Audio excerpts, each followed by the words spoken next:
Jungkook's black SUV parked outside a heavily guarded building. Vine is sitting beside him, bouncing slightly with excitement. She is dressed in a soft beige dress and heels, clutching her tiny purse like she is going to a brunch, not a mafia council meeting. Vine, you still haven't told me why I'm allowed to come this time. Did your scary friends finally realize I'm adorable and harmless? Jungkook, Vine, you begged, and you pouted, and you cried saying that you want to come.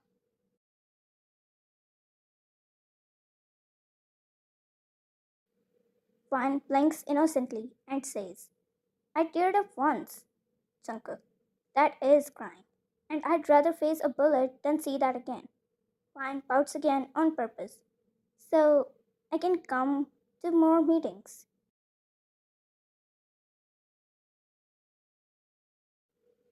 Jungkook, glancing at her with a dark stare, said, let's survive this one first. Vine giggled. You're being dramatic. I'll just sit quietly and smile. Jungkook, under his breath, God, I hope it stays like this.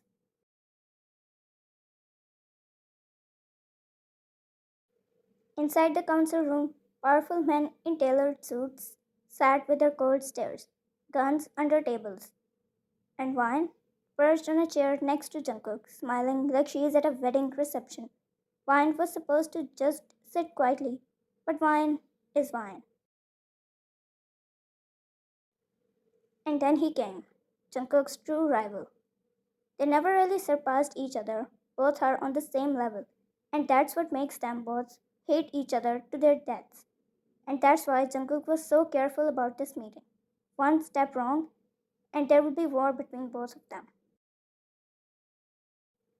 Marco, leaning forward, voice thick with disdain.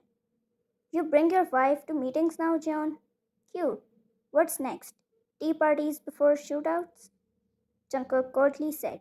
She is here to observe, not speak.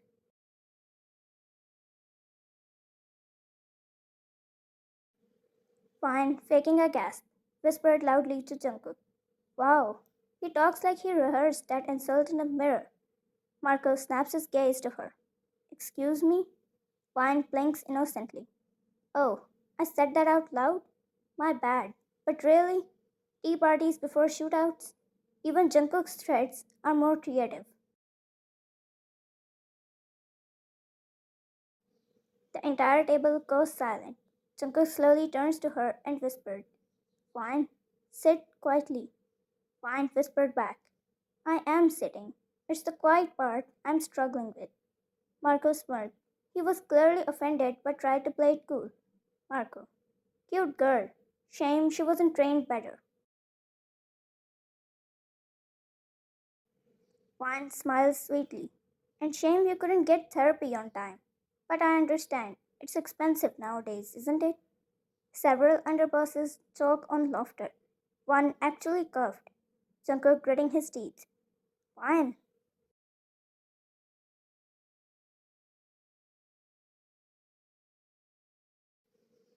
Fine, still smiling. Yes, dear husband. Marco's face turned red, standing abruptly as he said, You dare insult me in this house? Fine casually takes a bite of a macaron she pulls from her bag. I'd insult you in any house, but this one's got better snacks.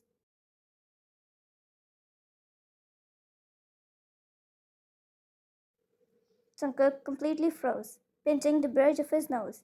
I'm going to die of a heart attack at 30 because of her. Marco growling. You have made an enemy, girl. Fine leans back, licking powdered sugar off her fingers. So did you, the moment you thought Jungkook needed your respect more than he needed me at his table. The room goes still. Jungkook slowly lifts his eyes to her. For once, he doesn't look murderous. He looks stunned and a little terrified.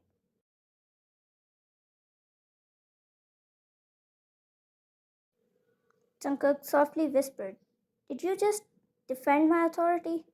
Vine shrugs. He is scary, but not more than you. Even then, no one gets to talk down to you, but me. Marco, you just wait and watch. Marco storms out. The rest of the council silently take notes to never, ever mess with Mrs. John. It wasn't that she was scary or could kill anyone. It was just that she didn't know how scary they all were. Or maybe, even if she knew, she would have protected him like that. Later in their car, Jungkook gripping the steering wheel as he said loudly, "You just humiliated a man who owns half of the city you live in." Ryan smiled. "And yet here you are, still alive, still handsome, still my husband."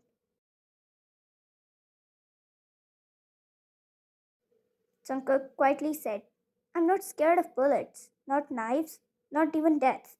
But you?" Ryan, leaning closer, asked. "Yeah?" Jungkook swallows hard. "You're the first thing that's ever made me consider defeat."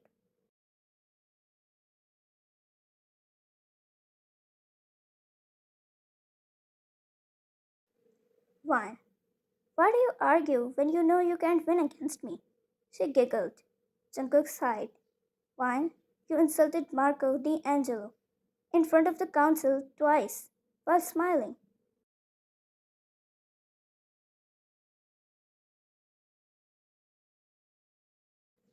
Ryan shrinks into her seat, asking, "It was that bad?" Jungkook turns to her slowly, saying, "He once shot a man for interrupting his toast." Ryan gasps and quietens down for a second. For a second.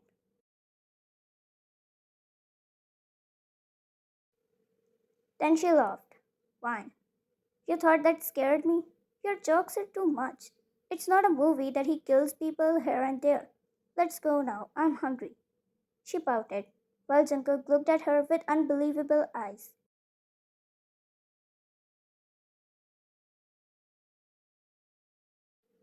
He sighed and nodded, whispering to himself, "Fine, as long as you're smiling. But I'd rather die than take you on a meeting with me next time." "Fine. What are you looking at?"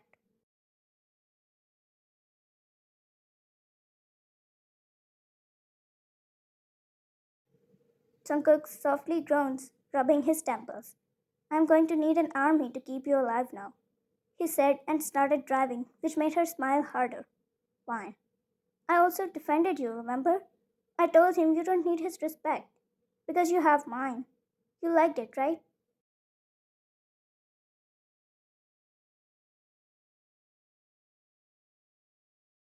Jungkook, still stunned, said, "Yeah, that part was good." Fine, smiling brightly. "See? You loved it too. And you were rude to me for no reason."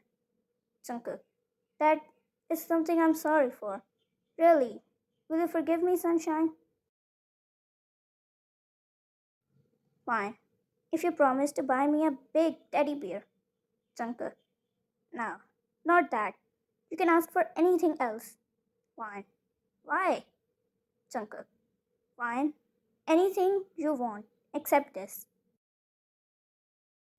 She giggled. "Why? You're jealous that I will keep hugging it or keep it between us when we sleep? You're so. Jungkook scoffed. "Excuse me? I'm not jealous of a mere teddy bear when I'm your husband."